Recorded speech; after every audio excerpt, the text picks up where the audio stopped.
With the 2023 WWE Royal Rumble set to take place this weekend, we're going to be answering one of the biggest questions going into the event, that being, who will win the Men's Rumble and be the one to challenge Roman Reigns for his undisputed WWE Universal Heavyweight Championship? Let's take a look. I'm Omer for Real Take Wrestling. Be sure to hit that like button, subscribe, and all that jazz. So, let's start here. At the Royal Rumble, I should say, Kevin Owens will be facing Roman Reigns for his title.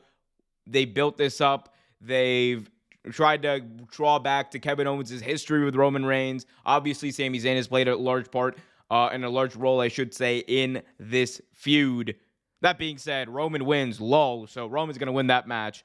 And I know there's some people who are saying, well, maybe you should have a bit of a swerve as far as what people are thinking. Maybe Kevin Owens should lose early on the night and then go and win the Royal Rumble match. It didn't work out well last year when we did this, guys. Let's not do it this year. So I'm going to quash that right now. But there's one guy who fits every single box as far as what WWE want in a Royal Rumble winner, what makes sense storyline-wise, what makes sense from a moment perspective and all that stuff. And that one man is, in fact, the American Nightmare, Cody Rhodes, who I think at this point is the odds-on favorite to win the match.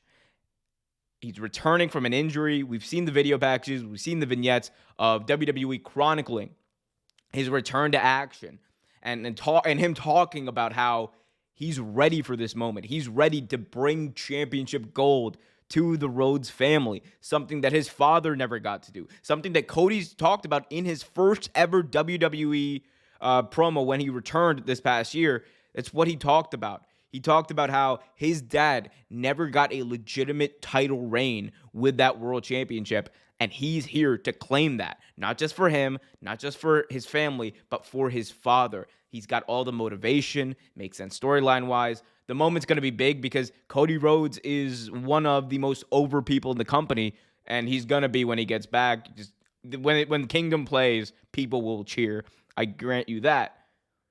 But WWE might have a big problem on their hands. And this is not me saying that I want this to happen necessarily. This is me looking back at history and reading the lines and reading the tea leaves, I should say, of what could happen. Because while Cody Rhodes checks all the boxes as far as what you want in a Royal Rumble winner and what WWE want in a Royal Rumble winner, there's one guy that could throw a wrench at all of those plans, and his name is the honorary Oos, Sami Zayn. There are a lot of similarities right now, in my opinion, to the Daniel Bryan, or the rise of Daniel Bryan in 2013 to the main event of WrestleMania and Sami Zayn. And the two biggest factors that I think are apparent to everyone are, this is a guy who has worked his butt off to be entertaining and get over and be the most over person on the entire show, in the entire company right now, and the most beloved person. He's over. He's not just over, he's beloved. That is critical to this argument. On the flip side, secondly, you have Sami Zayn, a guy who everyone kind of knows WWE isn't necessarily putting in the spot where he's going to be facing Roman Reigns. But if you look at the story that they're telling right now, that Sami gave everything. He gave his heart, gave his soul, gave up his friendships to join the bloodline and be bound with Roman Reigns and company in blood. And eventually, it's all going to come crashing down. Eventually, the bloodline's going to turn on him. Eventually, Sami Zayn will be on his own. And if you ask anyone, the biggest underdog story in the world could be Sami Zayn fighting off the entire bloodline after months of being aligned with them, after eating with them, after being in their presence for so long, being loyal to them. There's really no better story. And that's what wrestling is at the end of the day. It's matches, but it is story. And I'm telling you, there's I'm not saying that Cody's going to go they're going to go full Batista on Cody. I don't think that's going to happen. I don't think Cody's going to have the moment where they're chanting Batista or whatever at him. They're not going to be chanting Cody sucks. Like, I don't think that's going to happen. But if you don't have here's the thing. There's a chance you could avoid all of this by not having Sami in the Rumble match. But if you have Sami in the Rumble match and he gets eliminated, you can't bet that the crowd is going to be all the way elated at the end. Even if it's Cody. I think Cody helps because he's such a big star. And on top of that, he's also has a story of being beloved, and there's this great story of his return that WWE's actually told well. WWE never told the Batista return story well, and I think that's part of the reason they never got to do it the way that it was intended to.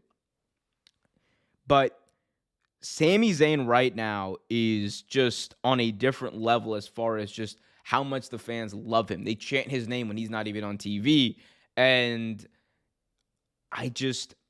again, call me someone who's like, call me a conspiracy theorist, or call me someone who's like, calling back to history when it doesn't really apply in the same way. And I'm not saying they're exactly the same, but there's something inside me that's like, man, as much as I would love to see Cody win, there will never be another time where Sami Zayn is like going to be in this position to win on like such a big stage, to win a world championship at least. Like, if there was ever a story to do that, ever a time to do that, and if we're just gauging on who's the most over person in the company right now, it is that man. And he's done it because of his promo work. He's done it because of his acting. It's all been A1. And I think the fans, honestly, if Sami Zayn wins the Rumble and we actually get Roman versus Sami, which, by the way, outside chance. Like, this is a 1% chance. I think it's like 90% Cody's going to win. There are a few others I would put like above a 1% chance, but Sami's like down there because as much as like the story's there, as much as I think the desire is also there from fans, I just don't think it's in the cards with WWE. And that is where I think they might run the risk, if they don't plan it right, of pissing the fans off. But I guess we'll see. Then again, I might just be capping and I might just be worrying for nothing. You guys should let me know about that in the comment section below. Who should win the Royal Rumble? Should it be Sami? Should it be Cody? Hell, should it be Braun Breaker, Von Wagner, or one of those other NXT people? Let me know in the comment section below. End of the day, my final prediction is going to be it should be Sami. Likely will be Cody. Who it's going to be, God only knows. We'll find out Saturday night.